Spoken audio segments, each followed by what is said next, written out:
조선소 가동이 중단된 군산에 정부 대책반이 방문했습니다. 협력업체와 주민들을 만났지만 여전히 기다려달란 말뿐이었습니다. 경찰의 갑질과 비위 논란이 끊이지 않고 있습니다. 지방청 간부가 부하 직원에게 집안일을 시키고 공금까지 횡령했다는 의혹을 받고 있습니다. 임대료 부당 인상으로 고발된 전주 부영 아파트 문제가 국회에서도 지적됐습니다. 임대료 인상을 제한하는 제도 개선이 필요합니다. 여러분 안녕하십니까? 전북권 뉴스입니다. 군산 조선소 가동 중단의 파장이 심각합니다. 협력사들은 극단적인 선택에 내몰리고 있고 지역 경제는 뿌리째 흔들리고 있습니다. 뒤늦게 정부대책반이 군산을 방문했는데 지역 차별적 지원에 분노가 쏟아졌습니다. 유룡 기자의 보도입니다. 산업자원부 실장을 비롯한 정부 각 부처 과장급 실무자들이 지역 주민을 만났습니다. 현대중공업 협력업체 대표들은 절박하다 못해 피를 토하는 심정으로 답답한 심경을 피력합니다. 협력업체들이 계속 이대로 가야 할 것인가? 아니면 진짜 자살이라도 해서 제2의 3회 배우는 국민들 세금을 갖다가 수십조 갖다 퍼서 줘요. 왜 전라북도는 안 주는 겁니까? 이게 바로 지역감정입니까? 군산 경제의 25%, 전북 경제의 8%를 차지하는 조선소가 문을 닫을 때까지 정부는 무엇을 했느냐는 질타도 이어졌습니다. 단 한 푼도 정부 정책을 지원을 받았다고 느끼는 분들이 한 분도 없습니다. 뭐 도시락 싸줄 테니까 얄외 한번 갔다 오라고 그게 정책입니까? 원룸 한 채를 마련해 든든한 노후를 꿈꿨던 주민들도 현대중공업과 정부, 군산시에 대한 배신감을 토로합니다. 집 한 채 사가지고 여기 와가지고 원룸 임대해보려고 하는데 망하게 생겼으니 저 심정은 사장님보다 더 수십 배 크다고 생각합니다. 특별산업체 응급지원이라든지 이걸 선포를 해가지고 금융이라든지 특별 지원을 해줄 당장 살아야 되니까. 정부 대책반은 총리의 약속대로 7월 중에 군산경제 활성화 대책을 마련해 발표하겠다며 여전히 시간을 더 달라는 입장입니다. 저희들은 이 조선소 폐쇄라고 보지 않습니다. 이건 일시적인 가동 중단이라고 저희는 인식을 하고 있고 조속히 재가동시킬 수 있도록 최선의 노력을 다한다. 일순간에 멈춰서 버린 군산 경제 심장. 과연 조속한 재가동이 가능할 것인지 기대와 우려가 교차하고 있습니다. MBC 뉴스 유룡입니다. 현직 경찰의 기강회의가 도를 넘었습니다. 부하 직원들에게 집마당 잔디를 깎게 하는 경찰력 사유화도 모자라 회식비를 부풀려 공금을 횡령한 경찰 간부가 적발됐습니다. 박연선 기자입니다. 전북경찰청 기동대 소속인 A경감은 최근 감찰 조사를 받고 있습니다. 부하 직원들에게 갑질을 일삼고 특근 매식비 등을 횡령했다는 이유입니다. A경감은 부하 직원들에게 자신의 집마당 잔디를 깎게 하고 벌초에 동원하는 등 경력을 사유화했다는 의혹을 받고 있습니다. 뿐만 아닙니다. A경감은 자신이 근무 평가하는 직원들에게 자신의 어머니가 운영하는 식당에서 회식이나 아침 식사를 하도록 강요했으며 회식비를 부풀려 부당이득까지 챙겼다는 의혹도 받고 있습니다. 여기에 주말에는 관용차를 개인적으로 사용하기도 했다는 것입니다. A경감은 일부 혐의는 인정했지만 억울하다는 입장입니다. 풀백을 시킨 건 사실이에요. 네, 사실이고. 근데 뭐 밥 먹는 거야 제가 직원들이 가서 이렇게 먹으니까 저는 고맙게는 생각했는데 강요하지는 않았습니다. 지난달에는 의경들에게 대리운전이나 사적 심부름을 시킨 간부가 5월에는 여순경을 성희롱하고 부하 직원들에게 갑질을 한 경찰이 조사를 받는 등 전북경찰의 갑질과 비위 논란이 끊이질 않고 있습니다. 법적 처벌의 대상이 되지 않는 행위라도 벗어나는 행위를 했을 때에 어떻게 이제 대응을 할 건지는 지침이 마련돼 있어야 되겠죠. 최근 근무 중 로스쿨을 다닌 경찰이 무더기로 고발당하면서 혈세 낭비 논란까지 있는 등 경찰의 기강회의가 도를 넘어 자정 노력이 시급해 보입니다. MBC 뉴스 박연선입니다. 전북경찰청에 따르면 법학 전문대학원 로스쿨에 입학해 위계에 의한 공무집행 방해 혐의로 고발당한 직원 6명 중 4명은 교대 근무가 가능한 112 상황실 등에 근무하며 비번날을 이용해 수업을 받았고 나머지 2명은 연수와 육아 휴직을 사용한 것으로 드러났습니다. 경찰은 목적과 다르게 휴직을 사용한 경찰 2명은 내부 감찰을 통해 징계하고 교대 근무를 이용한 직원들은 사법부 판단에 따를 방침입니다. 지난 주말부터 장마가 본격화되면서 도내에도 꽤 많은 비가 뿌렸습니다. 하지만 일부 지역은 해갈은커녕 가뭄 상황이 여전합니다. 왜 이런 현상이 일어나는지 강우량을 분석해봤습니다. 전국적으로 보면 장맛비는 중부 지역에 집중됐고 남부 지역엔 비가 거의 내리지 않았습니다. 전북은 지형적으로 장마 전선의 끝에 걸쳤는데 진안과 임실, 완주 등 동부 산간 지역에는 최대 80mm를 넘어 호우가 집중됐지만 서해안과 도내 남부 지역은 10mm도 채 되지 않는 곳이 많았습니다. 결국 장마 전선의 끝쪽에 위치한 전북은 남북으로 강수량 차이가 클 수밖에 없었고 평야와 내륙이라는 지형적 차이까지 겹쳐 편차가 더욱 벌어진 것으로 추정됩니다. 이처럼 도내 일부 지역은 비다운 비가 내리지 않아 피해가 잇따르고 있는데요. 한범수 기자가 가뭄 현장을 찾아갔습니다. 고창군 대산면에 있는 한 고추밭입니다. 쉴 새 없이 내리쬐는 땡볕에 잎사귀들은 축 처져 생기를 잃었고 비가 내리지 않아 토양은 어느새 바싹 말라 먼지만 날리고 있습니다. 수확을 앞둔 고추는 뜨거운 햇볕을 견디다 못해 색이 누렇게 변했습니다. 지하수로 겨우 용수를 공급하고 있지만 계속되는 가뭄으로 이마저도 언제 끊길지 몰라 노심초사입니다. 딴 데는 비가 많이 왔어도 지금까지 여기는 오지도 않고 기죽고 있는 거예요. 그런데 이것이 이렇게 해서 한번 맞아보면 나실까 했더니 뭐 비가 오도 않고 말아버리니 어떻게 자꾸 죽어는 가고. 가뭄 피해는 주변 논에서도 어렵지 않게 발견됩니다.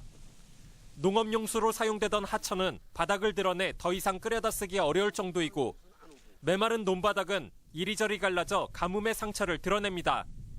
올해 도내 강수량이 평년의 60% 수준에 머무르면서 저수율 관리에도 빨간불이 켜졌습니다. 현재 전북 지역 저수량은 2억 5천여만 톤으로 전체 37%에 불과한데 지난해에 비해 무려 30% 가까이 낮아졌습니다. 장마가 시작되고도 비다운 비가 내리지 않으면서 섬진강댐 일부가 바닥을 드러냈고 수물댔던 구조물도 수면 위로 모습을 드러냈습니다. 그래서 식수로도 이제 쓰게 되기 때문에 저수율은 계속 고갈이 되겠죠. 김제, 부안, 정읍 이쪽에 수역기 3만 3천 헥타에 급수에 상당히 어려움이.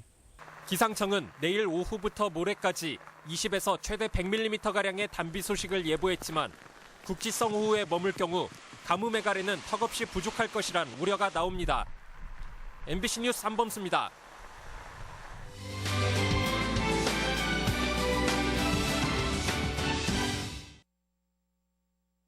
국내 여건에서 청년 농부 육성에 해결해야 할 과제가 적지 않습니다.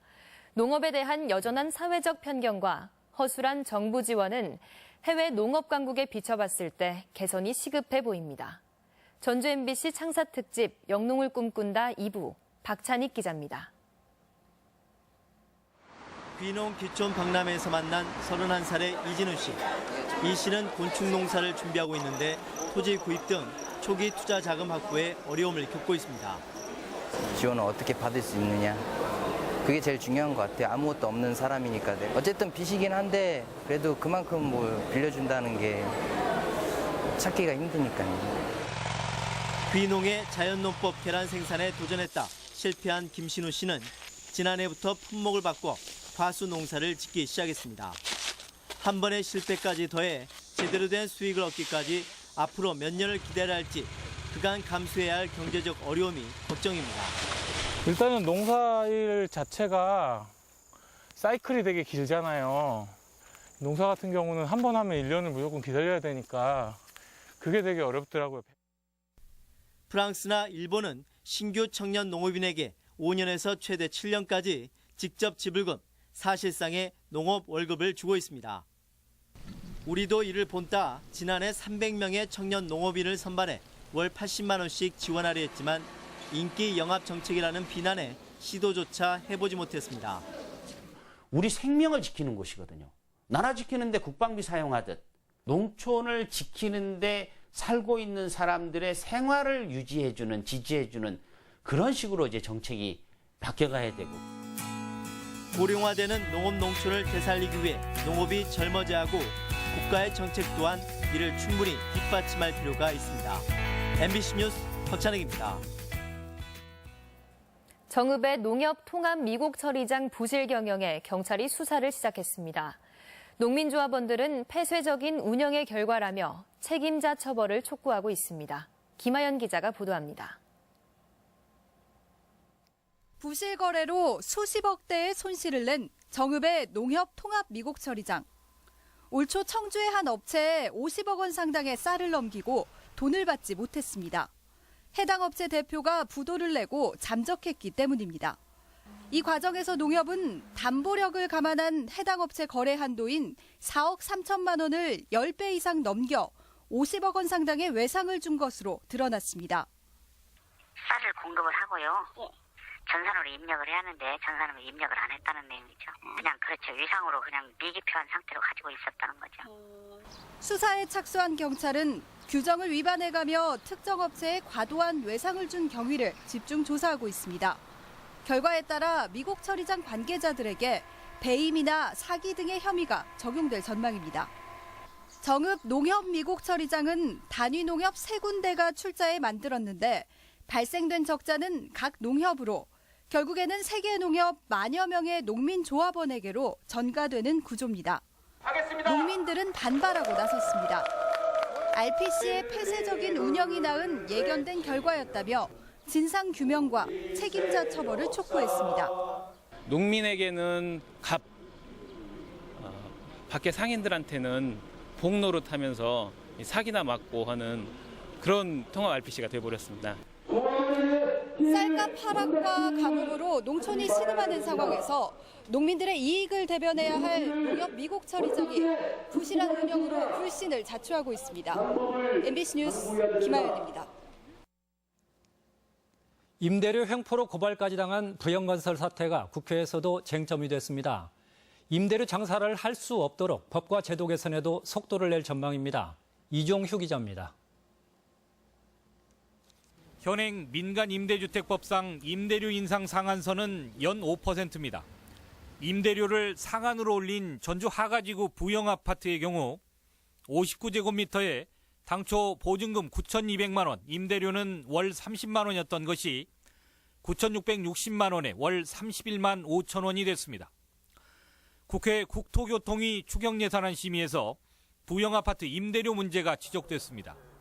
국민의당 최경환 의원은 전주 부영아파트의 임대료 인상이 급격하다고 예를 들고 현행 임대료를 신고만 하면 되는 신고제를 사전 승인제로 바꿔야 한다고 주장했습니다. 정동영 의원 역시 민간임대주택법을 개정해 임대료 인상 상한선을 2년에 5%로 낮춰야 한다고 제안했습니다. 원가보다 싼 가격에 민간 업체에게 주고 부영 같은, 그리고 돈은 주택기금에서 장기 저리로 특혜 융자를 해주고 돈과 땅을 다 밀어줬으면 기본적으로 임대료는 정부가 규제하는 것이 맞다고 생각합니다. 김현미 국토부 장관은 사전 신고제 도입이 필요하다고 밝히는 한편 임대료 인상률을 낮추는 문제도 공감한다고 답변해 실제 법 개정과 제도 개선으로 이어질지 주목됩니다. MBC 뉴스 이종휴입니다. 문재인 정부 내각 장차관급 인사 80명 가운데 전북 출신은 김현미 국토부 장관과 신보균 행정자치부 차관, 이효성 방송통신위원장 등 7명이 임명되거나 내정돼 전체의 8.8%를 차지했습니다. 이는 이명박 박근혜 정부 당시 3, 4% 수준보다는 높아졌지만 17%인 전남 광주에 비하면 상대적으로 적고 특히 임명자 대부분이 서울에서 활동해와 지역 인사로 보기에는 한계가 있다는 지적도 나옵니다. 전북지방경찰청은 아동청소년의 성보호에 관한 법률 위반 혐의로 부안모여자고등학교 체육교사 박모 씨의 구속영장을 신청했습니다. 박 씨는 체육 시간에 여학생의 신체를 만지거나 교무실로 따로 불러 성희롱한 혐의를 받고 있습니다. 간추린 뉴스입니다. 공무원 노조가 김승환 교육감의 인사 문제를 강도 높게 비판했습니다. 전국 공무원 노조 전북교육청 지부는 기자회견을 열고 교육청의 임기제 공무원이 43명으로 전국에서 가장 많고 임명 취지도 불분명한 데다 5급 사무관을 40-50명 정도 충원하지 않아 인사적체도 극심하다고 주장했습니다. 여름방학을 앞둔 초등학생을 대상으로 특강과 독서교실이 마련됩니다. 전주, 완산, 효자, 송천 등 6개 시립도서관은 오는 26일부터 3일간 초등학교 4, 5학년을 대상으로 인문학적 감성과 독서의 즐거움을 키워주는 여름 독서 교실을 운영합니다. 전라북도는 오늘 진안군 주천면에서 농촌 태양광 발전소 전북 1호 준공식을 갖고 농촌에 실제 거주하는 주민들의 태양광 발전 사업을 본격 지원한다고 밝혔습니다. 농촌 태양광 발전은 400평에 99kW 규모를 설치할 경우 농가당 월 100만 원에서 150만 원의 순이익을 올릴 수 있다고 전라북도는 설명했습니다. 고창 90호와 동호 해수욕장이 오는 7일 개장합니다. 고창군은 개장에 앞서 화장실과 샤워장 등 편익시설을 정비하고 이용객의 안전을 위한 장비와 부표, 안전관리 요원 등을 배치해 운영 준비를 마쳤습니다. 간추린 뉴스였습니다. 오늘 새벽 5시 40분쯤 완주군 구이면 남원 방향 자동차 전용도로에서 43살 A씨가 몰던 25톤 트레일러가 중앙 분리대를 들이받아 불이 나면서 전소됐습니다. 이 사고로 다행히 인명피해는 없었지만 한 개 차로가 3시간 동안 통제돼 출근길 교통 혼잡을 빚었습니다. 경찰은 운전자의 졸음운전 여부를 조사하고 있습니다. 전라북도 교육청 노동조합이 지난 1월 교육공무원 1,000명을 설문조사한 결과 직업에 만족한다는 비율이 66%로 가장 높았고 불만족은 4.1%에 그쳤습니다. 직렬별로는 사서직의 만족도가 86.7%로 가장 높았는데 노동조합은 직업 안정성을 그 원인으로 분석했습니다. 전북 지역 교원들의 승진 가산점이 축소됩니다. 전북교육청은 정부의 교육공무원 승진 규정에서 공통가산점이 5점에서 3.5점으로 줄어들음에 따라 평정 기준을 일부 개정해 연구학교 근무와 학교폭력 예방 대응 실적 가산점이 1점을 초과할 수 없게 했습니다. 전북권 뉴스였습니다.